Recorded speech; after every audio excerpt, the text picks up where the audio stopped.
Greetings everyone, this is Force Nature coming at you with a patch overview of SoulCalibur 6's version 2.1. So this is essentially the second major patch during Season 2. The patch notes involve numerous pages and I'm just going through each one. For instance, battle updates. The following updates were made to battle mechanics. Made it possible for original characters to destroy equipment with special inputs when they are soul charged. For instance, for A plus B plus K, also known as back A plus B plus K, if you hold down all three attack buttons, you'll destroy all equipment. If you hold down just A, you'll destroy upper equipment. If you hold down just B, you'll destroy middle equipment. If you hold down just the K, you'll destroy lower equipment. Alright, I don't know what to think about this. Basically, the thing about the kind of equipment damage or whatever in SoulCalibur, it's one of the things where I like the idea of it, I just don't like the execution. I just feel that it's always been really silly when they implemented it in SoulCalibur, going back as far as I think SoulCalibur 4. Like basically weapon damage would look cool, but in SoulCalibur it's basically just an excuse to make your character look like progressively naked. Like, who wants to see like naked characters in SoulCalibur? I thought that's what the internet is for. But yeah, and anyways, let's just keep moving along. So, fixed certain in-battle behaviors and made battle adjustments. And there's a notice. The above features can be enjoyed without any additional purchase, so it's free. Right, the next page, battle updates 2 of 2. The following additional updates were made. Improved display information on the battle screen. That's good. Added character-specific display icons to the battle screen for certain characters. Alright, I will probably go over that a little more. What that means is any character that has their own personal kind of meter, such as like, let's say like Amy and her roses, or well, Tira's jolly gloomy mode, or Hilda's regalia mode will have a little icon. Even like there's also other ones like Nightmare's Terror Charge even has one, and I know some other characters have stuff like that. So that's actually a really cool addition in 2.1. Alright, so they added missions for soul attacks and resist impacts to battle tutorials in Libra of Soul. So basically the Drona's Dojo, so the tutorial mode that you can the tutorial mode that you can play through if you go into the Libra of Soul mission mode. That's pretty cool, because the soul attacks and the resist impacts are the new abilities that were added well, in Season 2. So obviously the battle tutorial was at the beginning of the game, so yeah, but kind of weird that they're just adding this stuff now. Mode improvements and fixes. Improved the following modes. Added the ability to set a room name for casual matches. Alright, that's pretty cool. Added the ability to move the cursor at a higher speed in character creation mode by holding a button. Not too sure about that one, but that's still pretty cool. I'm not sure specifically where you're actually able to do that, but I don't know. Any sort of enhancements to character's creation is always welcome. Alright. Added the ability to turn the soul charge state on/off under position reset settings in training mode. Alright, that's good. Improved the down state under action settings 2 in training mode. Alright. Oh. Any additions to training mode, always welcome. Added a random feature under music settings in the options. Okay, so added a random feature under music settings. Okay, so yeah, so now you can set the music to random if you so desire. More mode improvements and fixes. The following additions and adjustments were also made. Added the new stage, Master Swordsman Cave Wicked Deaths. I've taken a look at that stage and it's actually pretty cool. I mean, it is essentially a square, but it has like a nice sense of atmosphere to it, and it does have like a low wall and ring out. So it's a nice new addition to the stage, and of course, Haohmaru is going to be in his own stage once he and his character drops them officially. Alright, so added equipment and weapons to the character creation mode that can be enjoyed by those who did not purchase DLC packs 9 and 10. So, is that free stuff I hear? Alright, and let's see, they fixed text errors, fixed other bugs, and improved certain features. Updates to paid downloadable content. Added data for DLC Pack 9, so anything revolving around Haohmaru. So added Haohmaru as a playable character. Added a new stage, Gai-Ryu Isle. So I've taken a look at that stage, and it actually does look really nice. I think it does look a bit better than the Master Swordsman's Cave. Added Haohmaru's final trial to Libra of Soul. Added Haohmaru's weapons, equipment, and battle comments to character creation mode. And also, Nakaruru's equipment was also added, so if there's any Nakaruru fans from Samurai Shodown, well, you can use her stuff. Added Haohmaru-related set phrases to chat in casual matches. Yeah! Added a Haohmaru section to the museum. Added Haohmaru-related player card and titles, so lots of Haohmaru goodies are coming. And now on the final page for now.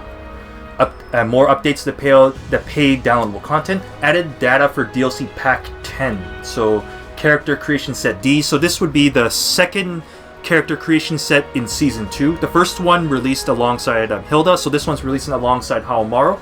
So added 23 new items for character creation, added 14 new hit effects, and added 14 new stickers. Purchase of Season Pass 2 or DLC Pack 10 is required to enjoy the above features, so yes, unfortunately not everything can be free. Let's take a look at patch 2.10 a little bit more closely. Alright, version 2.10 will see guest character Haohmaru added to the roster. Uses his incredible destructive power to cut down foes with one powerful hit. Sounds pretty awesome. With the addition of a new character, we have implemented the following fixes. Made behavioral adjustments to the new battle mechanic added in Season 2. Fixed unintended issues that occurred on certain stages, adjusted character behavior, mainly hitboxes and tracking.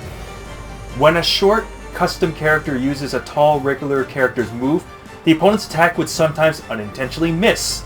To help prevent this from happening, we mainly extended the lower hitbox of certain high attacks and middle attacks that were mostly likely to have this issue. In version 2.02, custom characters using Keelix or Grow's fighting style could destroy their own equipment at will when entering Soul Charge. Since this has been very well received, we enabled this function for all fighting styles and added an option to select which part of equipment will be destroyed. Naturally, this leads into the Soul Charge changes, so I'll just let you know that these Soul Charge changes right now, they only apply to custom characters, so it doesn't work on original characters, even if you're using a custom costume or skin with them. So just with a custom character, alright, I'm a pad warrior, so I have A plus B plus K, my C or Soul Charge button attached to a macro. So I'll just do the destroy everything command now with 4 A plus B plus K. Wow, this is even sillier than I thought. Oh, Namco. Japan. Never change. Moving along. So let's see some more stuff for Soul Attacks. Fixed an issue in which the camera work would get mixed up at the start of the next battle if a Soul Attack was activated after the end of the previous battle. Okay then. And for resist impacts, adjusted the input window to make the move easier to perform. The following two adjustments were made. Made it harder for the resist impact input to be accidentally registered as a reversal edge. Yes, that can happen a lot, especially if you have your macro as a L2 or R2. Adjusted the input for reverse resist impacts so that they could be performed with down forward or like 3, as well as with forward, the same as regular reverse impact. Added an entry to the in-game move list. Okay, so now we're going to be looking at updates for all characters. So UI added, or character-specific battle user interface. Added this display near the health bar for displaying parameters that change in battle based on character-specific commands. The following characters have this added display. Maxi, 7-star Severance, Siegfried, Dark Legacy, Nightmare, Terror Charge, Tira, Jolly and Gloomy, Amy, Red Rose Perception, White Rose Perception, and Hilda, Sword Regalia, Spear Regalia. Alright, I'll show you Tira's right now because I find hers kind of interesting because of the fact that she has 2 stances, but she also has a special powered up mode called Gloomy Coda. But look at this, whenever Tira makes whenever she makes a mood change, so like her stance change, the most common way, for instance, would be with her taunt. Alright, right now I'm in Jolly and it says 1 change. Back to Jolly, 2 changes. Hey, come play with me.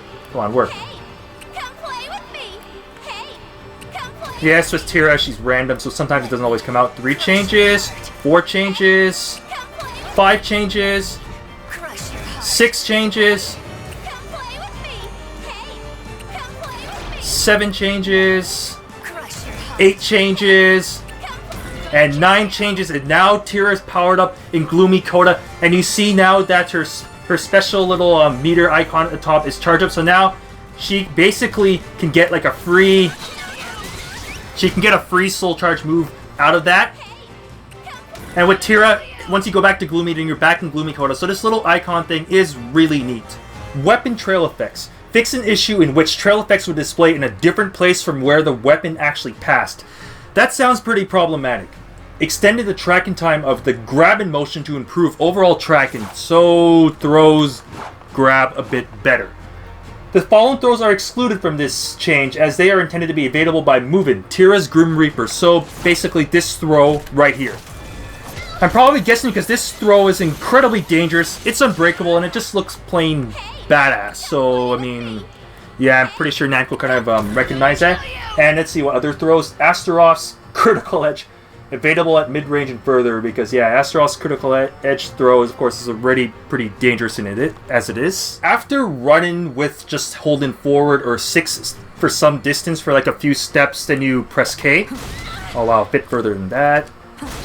And you get that move right here. So Namco adjusted that move with fixed an issue in which ring-out behavior was exhibited after the attack, even when the battle was still going. And we know how much Namco dislikes people being able to get easily rung out in SoulCalibur 6. Alright, so that's considered a buff, apparently. Well, hey, it's a nerf for the person actually doing the run and kick, but yeah. And let's see, character movement animations.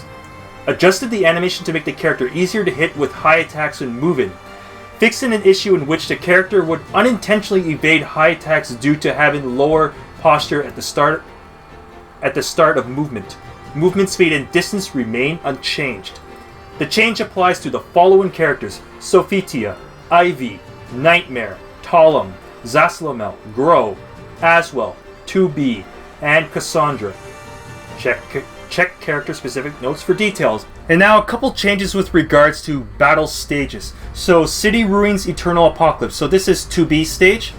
Fixed an issue in which the time a character in midair took to fall to the ground in a down state differed from other stages, affecting certain air combos. So I guess the gravity in the atmosphere in the City Ruins in 2B's world is different than SoulCalibur's world. And also there is a change on the Grand Labyrinth Sealed Corridor stage. Fix an issue in which the ground cracking effect did not display when slamming an opponent to the ground. So let's see if I can see an example. Let's see, does it work on this stage?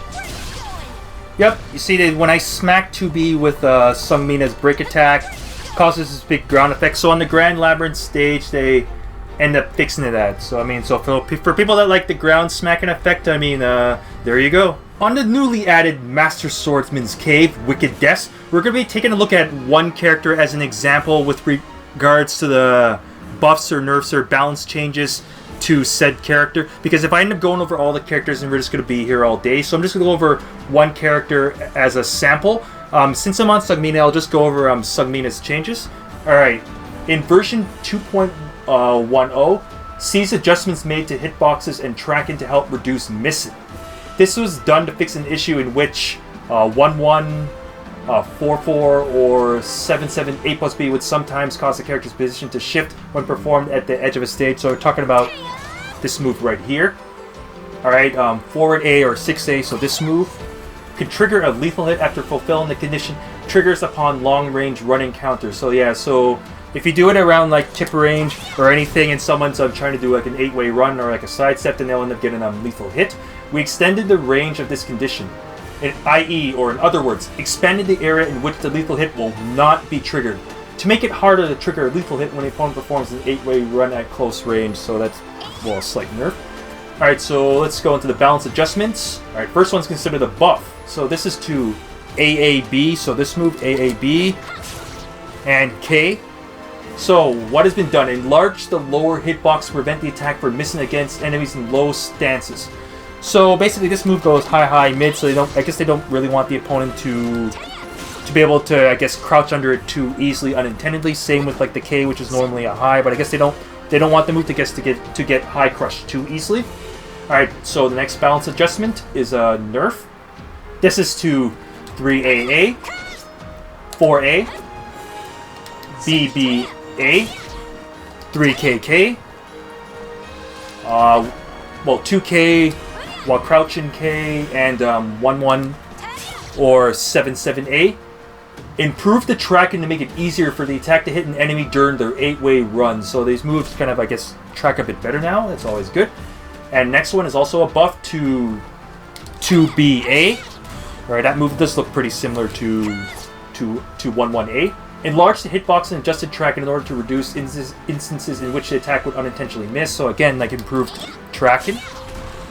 Alright, next one is also a buff on 4A plus B, A, B. So this move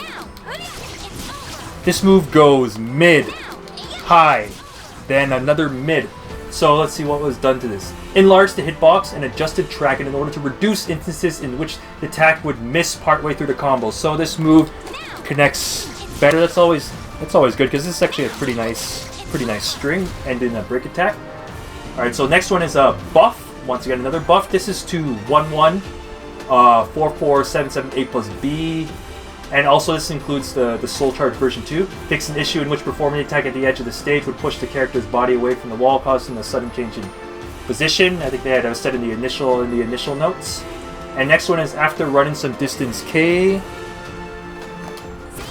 So the generic slide kick that almost every character has. Fix an issue in which ring out behavior was exhibited after an attack, even when the battle's over. So I guess that one's probably just for all characters. And also this one's considered both a buff and a nerf. This is just something as AAA, so high, low. Enlarge the first attack's frontal hitbox to make it easier to make contact with the opponent at the intended time, so I guess that's the buff.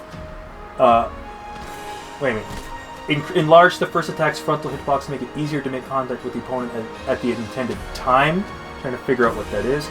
Increase the third attack's tracking, so that's a buff, so I'm trying to figure out how this is a nerf thing. Alright, but anyway, just moving along. And now the last one is a nerf to 6A or Wild Soul Charge 6A.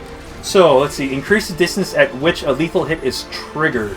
The distance at which the behavior of the move changes upon hit or guard remains unchanged. So essentially, the lethal hit range for this has been made smaller. So essentially, you only get the lethal hit if you just hit pure tip range against an opponent's 8-way run. The main thing is that I'll just let you know, with the way how Sungmina's gameplay works, in close range, if you hit opponent in close, you get the close range version. If you hit opponent at tip range, so this is the tip range mechanic, you get increased damage and a better hit effect, like a better knockdown, where in close range you don't get as good as a hit effect, for example. Generally, what Project Soul wants you to do with Sungmina is try and hit moves at tip range as often as you can. And also, that's generally the range you want to be fighting with Sungmina in general. So this change basically just kind of encourages you to maintain fighting Sungmina in that manner. Alright guys, that's it for now. Thank you for watching my overview of patch 2.10 for SoulCalibur 6.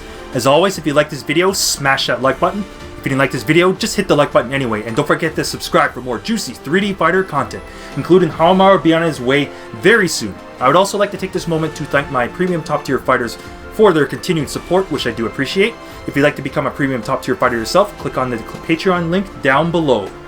But yeah, this is Force Nature signing off. Thanks for tuning in, and I will see you next time on Top Tier Tips.